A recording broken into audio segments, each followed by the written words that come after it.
America Iran యుద్ధం భారత్ జోక్యం చేసుకుంటే పరిస్థితులు సద్దుమణుతాయని ఫిన్లాండ్ అధ్యక్షుడు కీలక ప్రకటన. అమెరికా ఇరాన్ల మధ్య తీవ్రమవుతున్న యుద్ధానికి భారతదేశమే ఏకైక విశ్వసనీయ పరిష్కార మార్గమని, ఉద్రిక్తలను తగ్గించడంలో న్యూఢిల్లీ దౌత్యపరమైన పాత్ర పోషించాలని ఫిన్లాండ్ అధ్యక్షుడు పేర్కొన్నారు. భారతదేశంలో తన అధికారిక పర్యటన ముగించుకొని తిరిగి వెళ్లిన అలెగ్జాండర్ స్టబ్ తాజాగా ఓ ఇంటర్వ్యూ ఇచ్చారు. మధ్యప్రాచ్యంలో 18 రోజుల సంఘర్షణ ప్రపంచ విపత్తుగా మారకుండా నిరోధించడం కోసం భారత్ తన ప్రత్యేక స్థానాన్ని ఉపయోగించుకోవాలని ప్రధాని నరేంద్ర మోడీని కోరారు.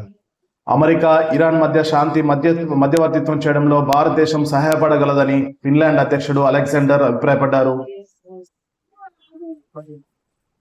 కాల్పుల విరమణ అవసరం. భారత్ నిజంగా ఇందులో జోక్యం చేసుకోగలదా అని నేను ఆలోచిస్తున్నాను. పరిస్థితులు చక్కదిద్దడానికి విదేశాంగ మంత్రి జయశంకర్ కాల్పుల విరమణకు పిలుపునివ్వడం మనం చూసామని ఫిన్లాండ్ అధ్యక్షుడు పేర్కొన్నారు.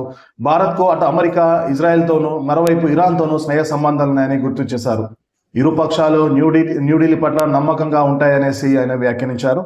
కాగా ఈ సమస్య నుంచి ప్రపంచాన్ని భారత్ మాత్రమే కాపాడగలదని అమెరికాకు చెందిన అనుభవకుడైన వ్యూహకర్త, విశ్రాంత యుఎస్ ఆర్మీ కల్నల్ డగ్లస్ కూడా అభిప్రాయపడ్డారు.